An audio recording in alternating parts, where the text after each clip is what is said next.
Assalamualaikum, perkenalkan kami dari kelompok 4 mata kuliah Komunikasi Antar Pribadi Universitas Muhammadiyah Profesor Dr. Hamka, Program Studi Bimbingan dan Konseling, kelas 2C. Kelompok kami terdiri dari 4 orang, yaitu Islah Bahtiar Rahmatullah, yang kedua Fadila Dwi Setiorini, ketiga Amanda Rizka, dan yang terakhir adalah saya sendiri, Sekar Aprilia, selaku moderator. Di sini kami akan menjelaskan tentang keefektifan pada saat komunikasi. Ayo disimak baik-baik ya. Komunikasi tidak pernah lepas dari perkembangan kehidupan manusia. Untuk bertahan hidup bahkan melewati evolusi kehidupannya, manusia sangat memerlukan komunikasi. Komunikasi inilah yang membantu manusia membangun peradabannya.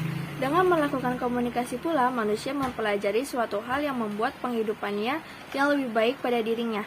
Hal tersebut juga dikemukakan oleh Mulyana pada tahun 2009 bahwa tanpa melibatkan diri dalam berkomunikasi, seseorang tidak akan tahu bagaimana makan, minum, berbicara sebagai manusia dan memperlakukan manusia lain secara beradab. Karena cara-cara berperilaku tersebut harus dipelajari lewat pengasuhan keluarga dan pergaulan dengan orang lain, yang intinya adalah komunikasi. Pada awal kemunculan, yakni tepatnya di era paling awal dalam sejarah perkembangan manusia dan muncul sebelum nenek moyang manusia dapat berjalan tegak. Pada saat itu, komunikasi yang dijalankan manusia hanyalah sebagai tanda dan isyarat saja. Dengan tingkat perkembangan kehidupan manusia, era ini sudah memberikan pemahaman pada kita bahwa komunikasi yang diajarkan baru memakai tanda dan sinyal tangan serta tidak menggunakan kata-kata. Pola komunikasi yang terjadi pada waktu itu dapat dikatakan manusia menyampaikan pesan dan berkomunikasi dengan manusia lain dengan melakukan komunikasi nonverbal.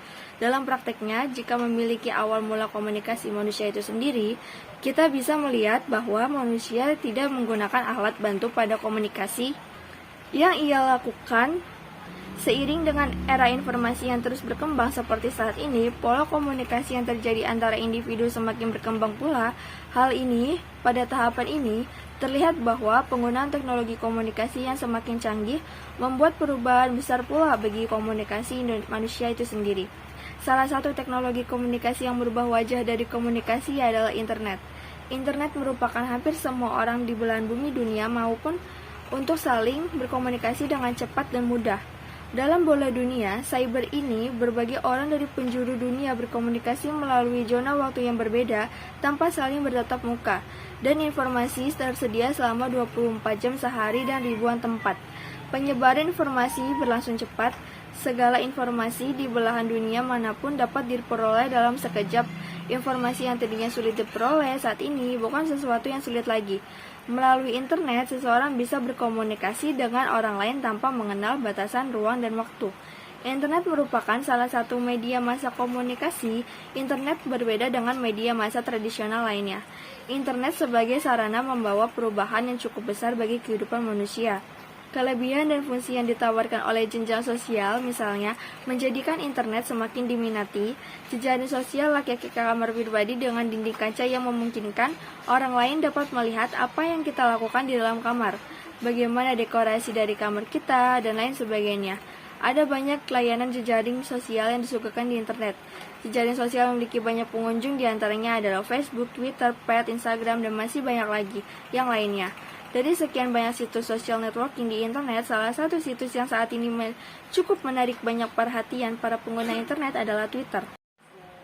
Keefektifan komunikasi antar pribadi. Efektivitas komunikasi antar pribadi dimulai dengan 5 kualitas umum yang dipertimbangkan, yaitu yang pertama ada keterbukaan atau biasa disebut openness. Kualitas keterbukaan mengacu pada sedikitnya 3 aspek dari komunikasi antar pribadi.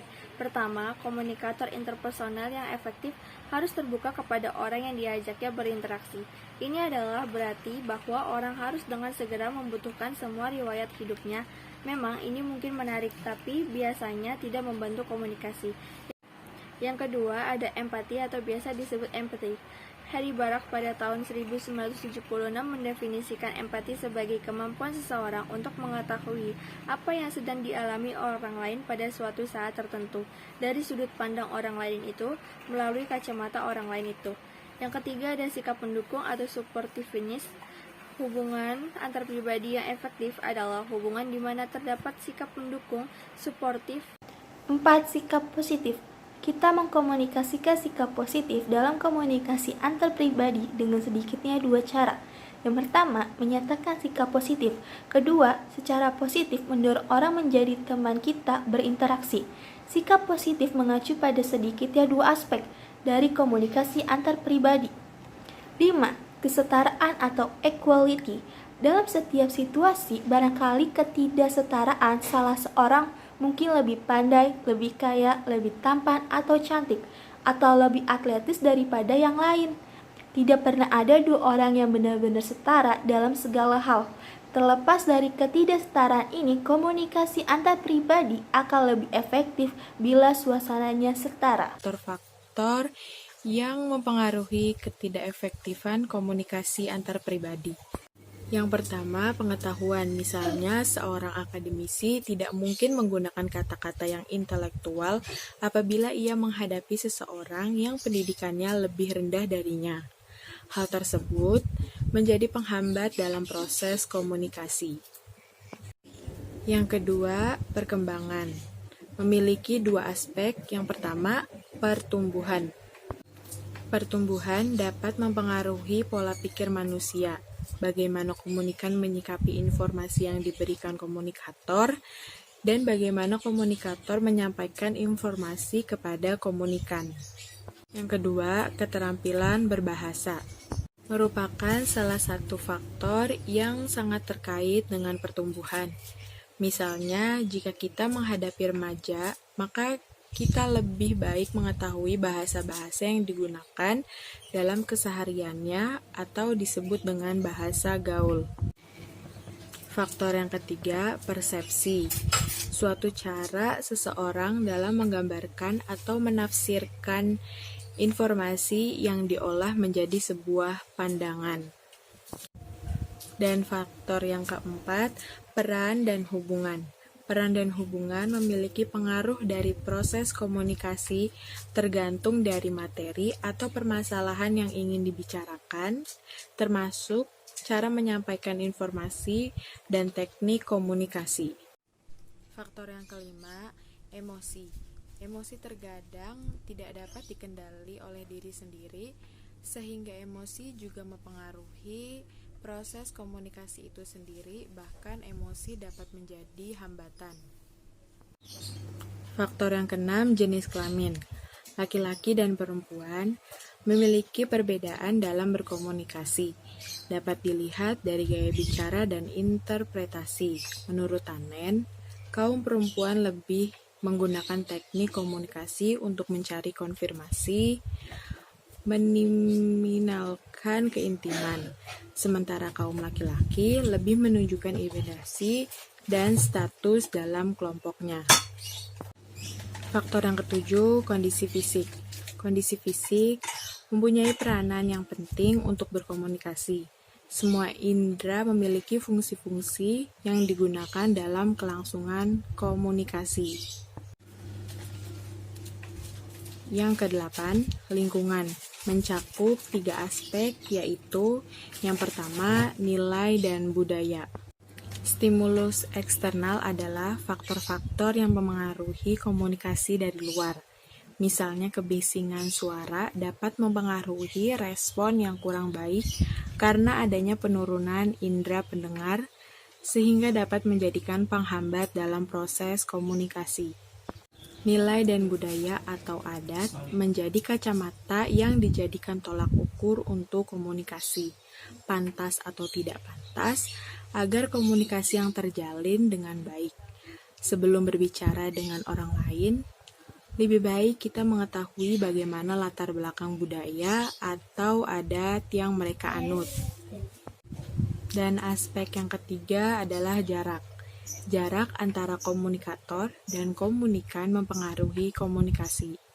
Jika komunikator dan komunikan berjarak cukup jauh, maka komunikator akan sulit menciptakan komunikasi yang baik kepada komunikan. Proses menyimak dan jenis-jenis menyimak. Nah, yang pertama, proses menyimak. Menurut Steele, tahun 1993, menjelaskan proses menyimak melalui 5 kegiatan yang saling berhubungan. Di antaranya, yang pertama mendengar secara indrawi, yaitu secara fisik menanggapi suara yang dinyatakan oleh orang lain. Kemudian yang kedua menafsirkan, yaitu menyandi balik atau decoding dan menyerap apa yang kita dengar.